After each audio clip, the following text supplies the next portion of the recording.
Good morning student. आइए पढ़ते हैं हम अपनी हिंदी पाठ्य पुस्तक कक्षा 8 बसंत से अध्याय 12 लेसन 12। पाठ का नाम है सुदामा चरित, जिसके लेखक हैं नरोत्तम दास।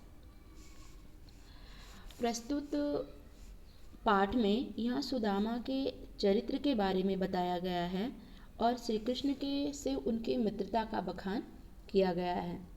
तो आइए हम स्टार्ट करते हैं पद से, उसके सारांश को समझते हुए।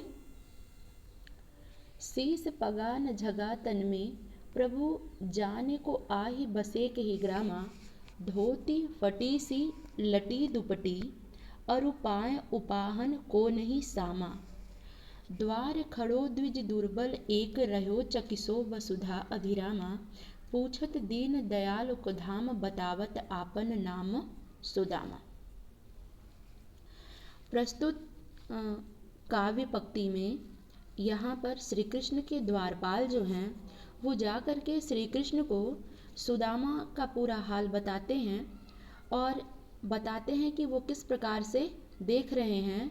और वो आपको पूछ रहे हैं, कह रहे हैं शीस पगान झगा तन पे। हे प्रभु, ना उनके शीस पर यानी सिर पर पगड़ी है और ना ही तन पर कोई कुर्ता है। जाने को आही बसे के ही ग्रामा, न जाने वो किस गांव में रहते हैं और वहाँ से आए हुए हैं।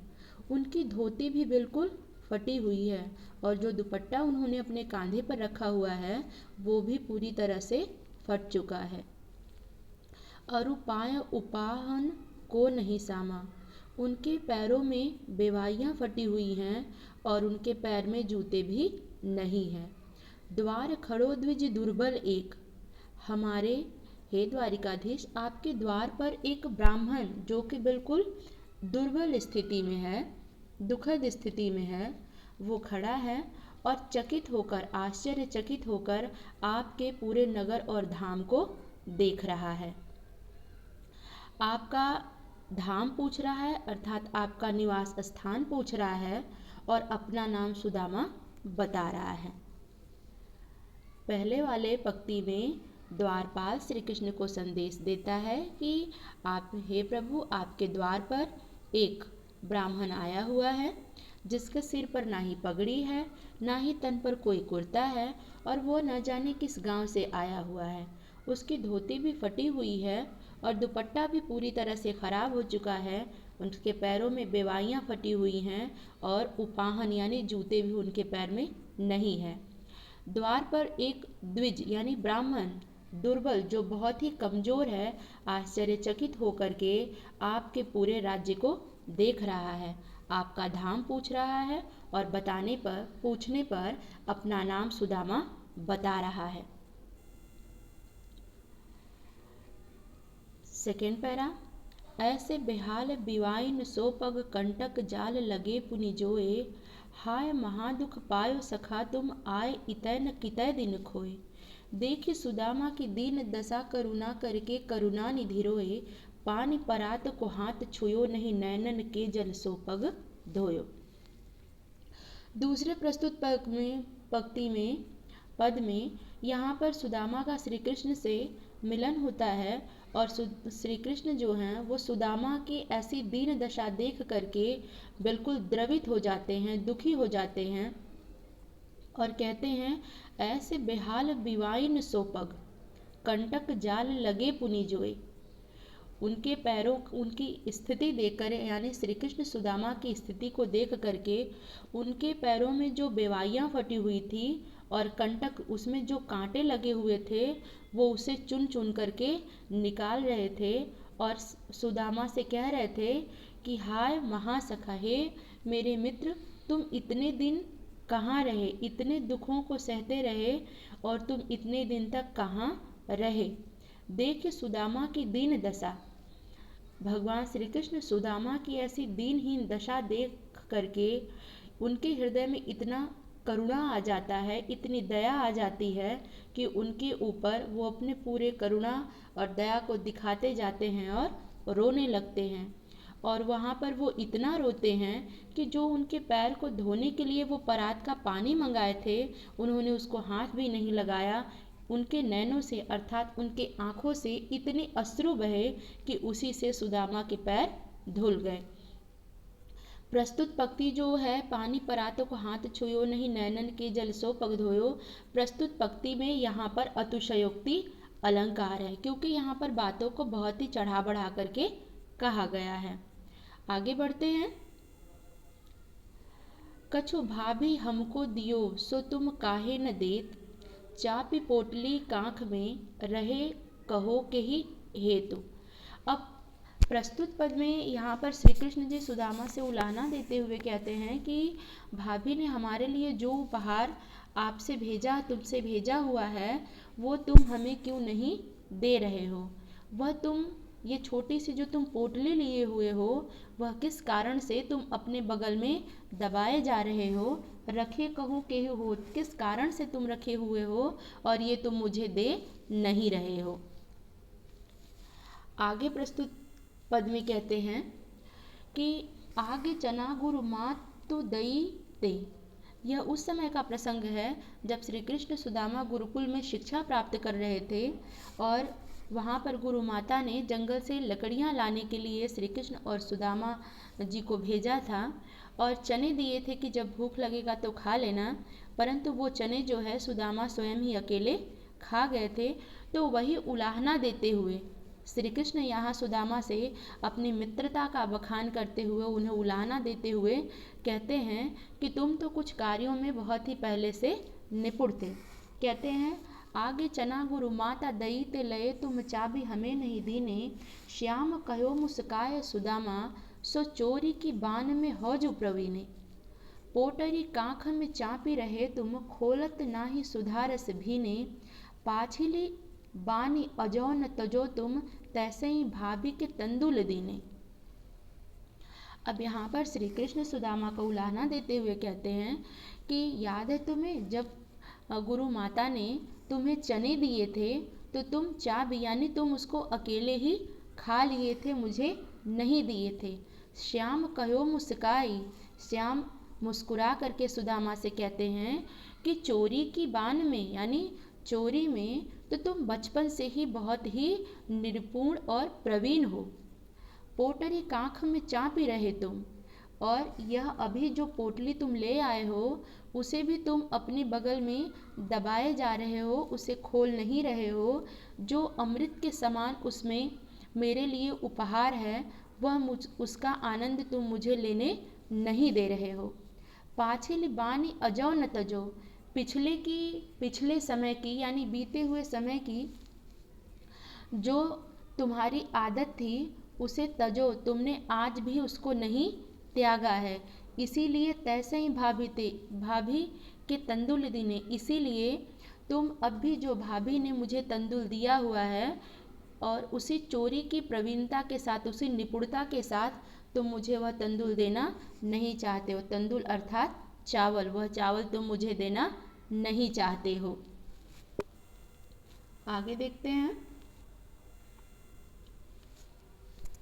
वह पुल कनी वह उठी मिलनी, वह आदर की बात, वह पठमनी गोपाल की कछु न जानी जात। कहाँ भयो सो अब भयो हरि को राज समाज, हव आवत नाही हुत वायु पठ्यो ठेली। घर घर कर जोड़त फिरै, घर घर कर ओढ़त फिरै, तनक दही के काज, अब कहियो समुझाए के बहुधन धर्यो सकेली। अब यहाँ पर प्रस्तुत काव्यांश जो है वो उस समय का इसमें वर्णन है जब सुदामा की विदाई वहाँ द्वारिका से हो जाती है, वो अपने गांव को आने लगते हैं। तो उस समय आते वक्त श्री कृष्ण ने उन्हें उपहार स्वरूप कुछ भी उन्हें सौंपा नहीं था। तो वह सोच रहे हैं कि वह पुलकनी वह उठी मिलनी, वह आदर की बात, यानी जब श्री कृष्ण ने उनको देखा था तो खुद ही दौड़ करके आए थे, उन्हें गले लगाया था और उनका बहुत ही आदर किया था। वह पठौनी गोपाल की कछु न जानी जात। लेकिन जब मैं वापस यानी जब मुझे श्री कृष्ण वापस भेज रहे हैं तो उन्होंने मुझे कुछ दिया नहीं, और यह बात मुझे समझ में नहीं आ रही है। कहाँ भयो सो अब भयो हरि को राज समाज। वह यानी ईश्वर यानी श्री कृष्ण का वह राज और वह समाज, उसकी भव्यता मैं तो देखता ही रह गया। इतने बड़े राज समाज के राजा हैं, परंतु उन्होंने मुझे कुछ भी दिया नहीं। हौ आवत नहीं होता, मैं तो यहाँ पर आ ही नहीं रहा था। वायु पठायो ठेली, परंतु मेरी पत्नी ने मुझे जबरदस्ती यहाँ पर भेजा हुआ था। घर घर कर ओढ़त फिरे तनक दही के काज। अब लगता है कि श्री कृष्ण भूल गए हैं जो हम लोगों के साथ वो थोड़े से दही के लिए घर घर घूम रहे थे। अब कहियों समुझाए के बहुधन धर्यो सकेली। अब चलूँगा तो अपनी पत्नी को कहूँगा कि वो जो माखन चोर था, जो घर घर घूम करके दही चुराने का काम करता था, उसने मुझे कुछ दिया नहीं है। अब ये जो धन है, लो इसे तुम आराम से रखो। ऐसा उन्होंने अपने मन में सोचते हुए अपने पत्नी से व्यंग्यात्मक शब्दों को बोलने का मन बना लिया था। अब वैसो राज समाज बने गजबाज घने मन संभ्रम छायो। कैद्यो धर्यो कहूँ मार्ग भूली कि फैरी के अब द्वारिका आयो। भौन बिलोकुबे मन लोचन अब सोचत ही सब गांव मझायो। पूछत पाड़ फिरे सब सो पर झोपड़ी को कहूँ खोज न पायो। अब प्रस्तुत पद उस समय का है जब सुदामा जी अपने सुदामा नगर पहुंच जाते हैं और वहां पर देखते हैं कि द्वारिका की भांति सारा राज्य वैभव बना हुआ है। वह बहुत ही आश्चर्यचकित होते हैं और उन्हें ऐसा महसूस होता है कि जैसे वह पुनः फिर से ही द्वारिका आ गए हों। वैसो राज समाज बने गज। जिस प्रकार द्वारिका का राज समाज था, हाथी घोड़े बंधे हुए थे और सब लोग बिल्कुल संभ्रम छायो, बिल्कुल संभ्रांति छाई हुई थी, संपन्नता उस राज्य में छाई हुई थी। वैसे ही जहाँ पर सुदामा का राज समाज था वहाँ पर भी संपन्नता अब हो गई है। कैद्यो धरो कहूँ मार्ग भूली। सुदामा मन ही मन सोच रहे हैं कि कहीं मैं मार्ग तो नहीं भूल गया हूँ या फिर मैं वापस द्वारिका ही आ गया हूँ। भौन बिलोकुबे, भौन यानी घर, बिलोकुबे यानी देखना। वो सबके भवनों को, सबके घरों को मन और अपने नैनों से देख रहे हैं और सोच रहे हैं कि हमारा गांव कहाँ चला गया। वह सबसे पूछ रहे हैं, पाड़े यानी रास्ते रास्ते पर सबसे पूछ रहे हैं कि मेरी झोपड़ी कहाँ गई। वो अपने झोपड़ी को ढूंढने का प्रयास कर रहे हैं, परंतु उन्हें उनकी झोपड़ी, उनका वह छोटा सा घर मिल नहीं रहा है, क्योंकि श्री कृष्ण की कृपा से उनका राज्य सिर्फ श्री कृष्ण के द्वारिका धाम की तरह से बन चुका था। कह वह टूटी सी छानी हती, कह कंचन के अब धाम सुहावत। कह पग में पनहीन हती, कह लय गजुराज ठाड़ महावत। अब प्रस्तुत काव्यांश उस समय का वर्णन है, प्रस्तुत काव्यांश अंतिम काव्यांश में उस समय का वर्णन है जब सुदामा जी को वह सुख वैभव प्राप्त होता है और अभी तक तो वो गरीबी में जीवन व्यतीत करते थे। इन सब सुख वैभवों की उनको आदत नहीं है, इसलिए वह इसे सहन और संभाल नहीं पा रहे हैं और अपने व्यथा को व्यक्त करते हुए कहते हैं कि कहाँ वो टूटी सी चारपाई थी और खाने के लिए थोड़ा बहुत मिलता था, कहाँ अब कंचन के सोने चांदी के बर्तनों में खाने पीने के लिए मिल रहा है और यह धाम बहुत ही सुंदर अर्थात घर बहुत ही सुंदर हो गया है। कहाँ तो पैर में पहनने के लिए जूते भी नहीं थे, परंतु अब दरवाजे पर जो महावत है वो हाथी घोड़े लेकर के खड़ा है कहीं आने जाने के लिए। कहाँ तो इसके पहले कठोर भूमि पर उनकी रातें कटती थी, रातें बीतती थी, परंतु अब जब कोमल सेज हो गया है तो उस पर आदत न होने के कारण उन्हें नींद भी नहीं आ रही है। के जुरतो नहीं कोदो सवा, प्रभु के परताप से दाख न भावत। कहाँ तो कोंदो और सांवा का चावल ही उनके लिए बहुत बड़ी बात थी, परंतु अब प्रभु की कृपा से उन्हें 56 भोग प्राप्त है, परंतु वो उसके आदि न होने के कारण उसका आनंद नहीं ले पा रहे हैं और श्री कृष्ण को बार बार धन्यवाद दे रहे हैं। इसके लेखक हैं नरोत्तम दास जी। आगे चलते हैं, हम आपको क्वेश्चन आंसर का थोड़ा सा बता देते हैं। यह है कविता से, सुदामा की दीन दशा देखकर श्री कृष्ण की क्या मनोदशा हुई, अपने शब्दों में लिखिए।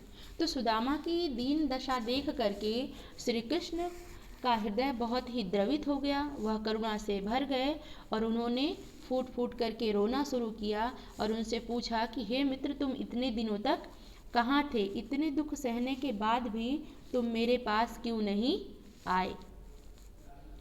सेकेंड है, पानी परात को हाथ छुयो नहीं, नैनन के जल सो पग धोयो। पंक्ति में वर्णित भाव का वर्णन अपने शब्दों में कीजिए।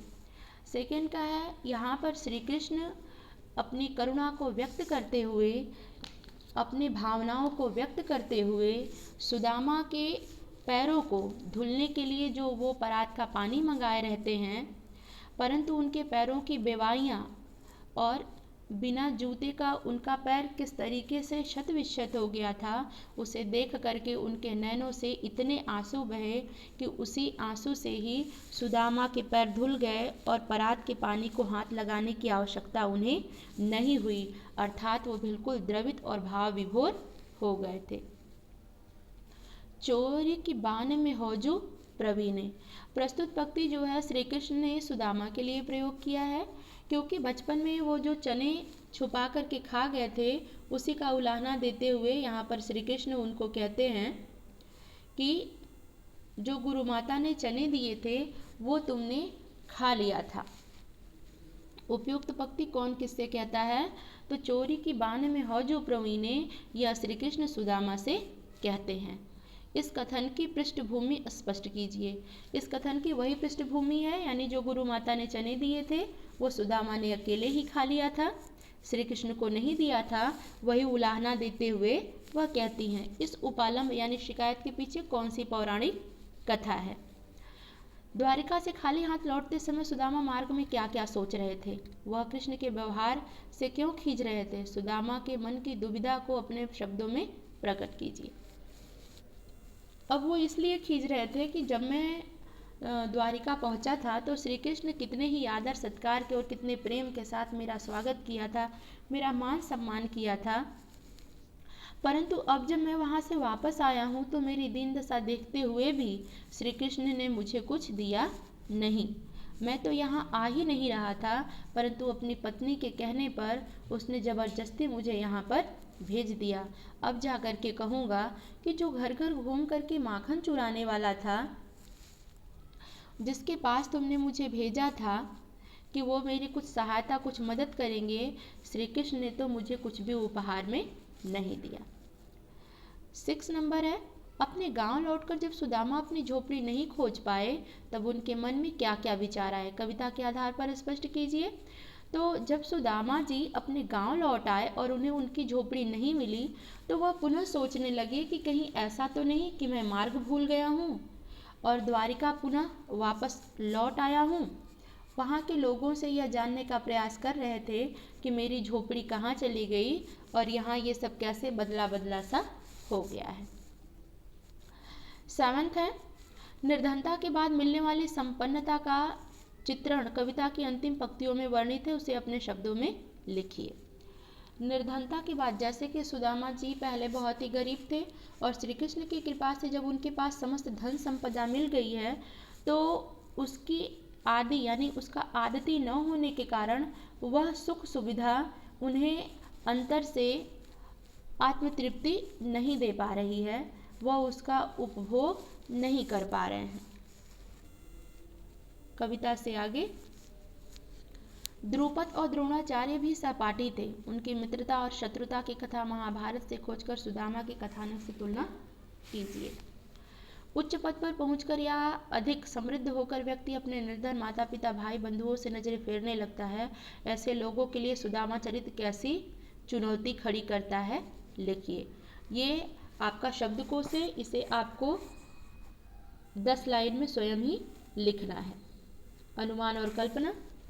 अनुमान कीजिए, यदि आपका कोई अभिन्न यानी बहुत ही गहरा मित्र आपसे बहुत वर्षों बाद मिलने आए तो आप उससे कैसा अनुभव करेंगे। कहे रहीम संपत्ति सगे बनत बहुत बहुरीत विपत कसौटी जे कसे तेई साचे मीत। इस दोहे में रहीम ने सच्चे मित्र की पहचान बताई है। इस दोहे से सुदामा चरित्र की समानता किस प्रकार दिखती है, लिखिए।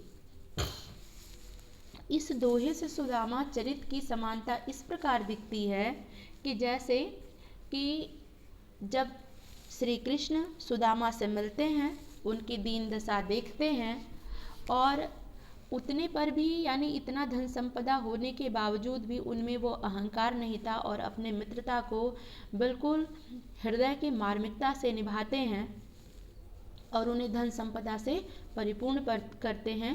तो यही सच्ची मित्रता होती है कि जो अपने मित्र की विपत्ति के समय में सहायता करे, वही उसका सच्चा मित्र होता है। भाषा की बात। पानी परात को हाथ छुयो नहीं नैनन के जल सो पग धोए। ऊपर लिखी पंक्ति को ध्यान से पढ़िए। इसमें बात को बहुत अधिक चढ़ा बढ़ाकर चित्रित किया गया है। जब किसी बात को इतना चढ़ा बढ़ाकर चित्रित किया जाता है तो वहाँ पर अतिशयोक्ति अलंकार होता है। आप भी कविता में से एक अतिशयोक्ति अलंकार का उदाहरण छांटिए और लिखिए। कुछ करने की बारी है। इस कविता को एकांकी में बदलिए और उसका अभिनय कीजिए। कविता के उचित सस और वाचन का अभ्यास कीजिए। मित्रता संबंधी दोहों का संकलन करके आप अपनी उत्तर पुस्तिका में लिखिए। ये है क्वेश्चन आंसर जो मैंने आपको भी एक्सप्लेन किया। शब्दार्थ एक बार देख लेते हैं। पगा यानी पगड़ी, झगा मीन्स ढीला कुर्ता, आही यानी है, लटी यानी लटकना, दुपट्टा यानी अंगोछा या गमछा, उपना जूता, द्विज ब्राह्मण, चकिसो चकित या विस्मय होना, वसुधा पृथ्वी, बिवाइन पाँव की चमड़ी का फटना, अभिरामा सुंदर, जोए ढूंढना, परात थाल की शक्ल का पीतल आदि का एक बड़ा और गहरा बर्तन, पाछिल यानी पिछला, पुलकनी यानी खुशी यानी उमंग, पठवनी यानी भेजना या विदाई, बिलोकी भी मीन्स देखना, मझायो मीन्स बीच में, सुहावत यानी सुंदर या भला लगना, पनही यानी जूता, महावत यानी हाथीवान, जुरत यानी बहादुरी या साहस। आशा है बच्चों आपको ये चैप्टर जरूर समझ में आया होगा। धन्यवाद।